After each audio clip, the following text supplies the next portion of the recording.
میں تمام پیرنٹ سے یہ ریکویسٹ کرتا ہوں کہ for God sake helicopter parenting نہ کریں, آپ اوور پیمپرنگ نہ کریں. دیکھیں میں پیرنٹس کے ساتھ بھی کنیکٹ رہتا ہوں, میں ایجوکیشنل انسٹیٹیوٹس میں بھی جاتا ہوں, وہاں پہ ہم پیرنٹنگ پر ورک شاپ کرتے ہیں.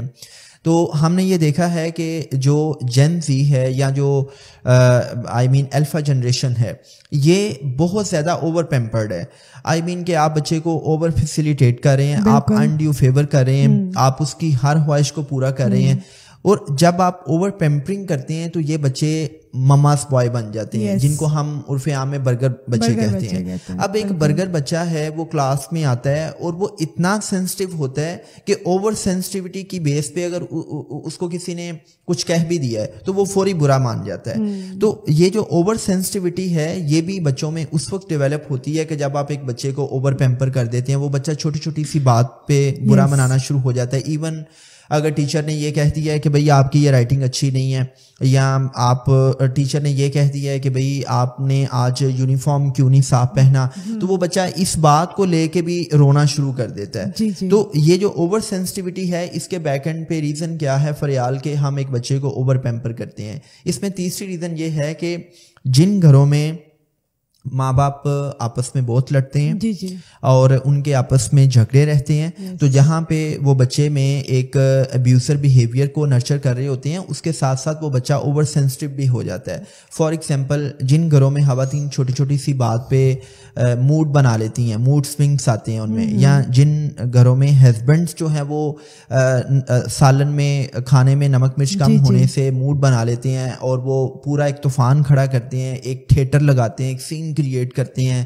اگر شرٹ پریس اچھے سے نہیں ہوئی, اگر آئی مین کھانا ٹائم پہ نہیں بنا, تو وہ بچہ دیکھتا ہے کہ میرے جو ماں باپ ہیں وہ چھوٹی چھوٹی سی بات پہ موڈ بنا رہے ہیں, ان کے موڈ میں چینج آ رہی ہے, امپلسو بیہیویئر ہے. تو وہ جو امپلسو بیہیویئر ہے وہ بچے میں بھی آ رہا ہوتا ہے. تو اگر میں اس کو کنکلوڈ کروں تو ایک تو یہ ہے کہ آپ اپنے بچے کی بات کو اون کریں, ویلیڈیٹ کریں, پھر اس میں جتنے بھی اسٹیک ہولڈرس ہیں آپ ان کو انوالو کریں اور ان سے آپ بات چیت کریں اور ابیوزر کی آپ کاؤنسلنگ کریں.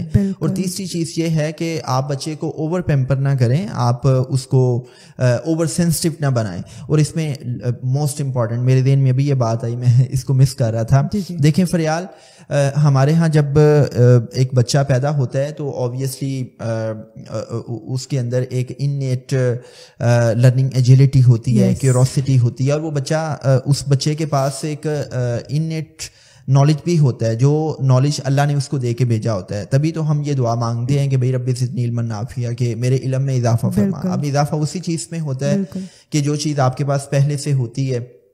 اب ہوتا یہ ہے کہ جب ہم بچے سے بات چیت کرنا شروع کرتے ہیں تو ہم بجائے اس کے کہ ہم پراپر ورڈز کا چناؤ کریں, ہم بچے کے ساتھ پراپر سٹیٹمنٹس بولیں, تو ہم لاڈ میں پیار میں پراپر الفاظ کا چناؤ نہیں کرتے. ہم بچے کی جو لینگویج سکلز ہیں ہم اس کو بلڈ نہیں کرتے. فار ایگزامپل ہم کیا کرتے ہیں جی, میلا پالاشا بیبی, وانی پینا ہے مطلب پانی کے بجائے مائی پینا ہے, تھانا تھانا ہے, اور اس قسم کی جب ہم باتیں کرتے ہیں تو بچے کی جو لینگویج سکلز ہیں وہ ڈیولپ نہیں ہوتی. اب میں یہ کہتا ہوں کہ جب ایک بچے کو بلی کیا جاتا ہے تو اس بچے کے لیے رونا آسان ہوتا ہے, یا اس بچے کے لیے آسان ہوتا ہے کہ اگر اس کو تھپڑ پڑ رہا ہے تو وہ ابیوزر کو بھی تھپڑ مار دے. لیکن اس بچے کے لیے یہ بہت مشکل ہوتا ہے کہ وہ وربلی کیٹاگوریکلی اسرٹیولی اپنی بات کنوے کر سکے, ابیوزر کو بتا سکے, اپنی کلاس ٹیچر کو بتا سکے کہ فلاں بچہ مجھے تنگ کر رہا ہے, فلاں بچہ مجھے ابیوز کر رہا ہے, فلاں بچہ مجھے مسلسل ٹیز کر رہا ہے, فلاں بچہ انٹینشنلی میرا مذاق اڑا رہا ہے. تو اس کے لیے اپنے ٹیچرز کو, ابیوزر کو یا پیرنٹس کو بتانا بہت مشکل ہوتا ہے. کیوں مشکل ہوتا ہے؟ کہ اس بچے کے اندر لینگویج سکلز ڈیولپ نہیں ہوتی. میں یہ کہتا ہوں کہ جو لینگویج ہے it's not only a means of communication, it's about کہ آپ اپنے ایموشنس کو, اپنی فیلنگس کو کیسے آپ ایکسپریس کرتے ہیں. تو جب آپ اپنے بچے کی لینگویج سکلز کو ڈیولپ کرتے ہیں تو آپ کا بچہ جب ایک بات کرتا ہے تو اس کے لیے بہت آسان ہوتا ہے کہ وہ اپنے جذبات کو, اپنے احساسات کو آپ تک پہنچائے. اور آپ اس سے پوچھیں کہ بلی کرنے سے پہلے آپ کیا کر رہے تھے, بلی جب آپ کو کیا جا رہا تھا تو اس وقت آپ کو کیا فیل ہو رہا تھا. بالکل.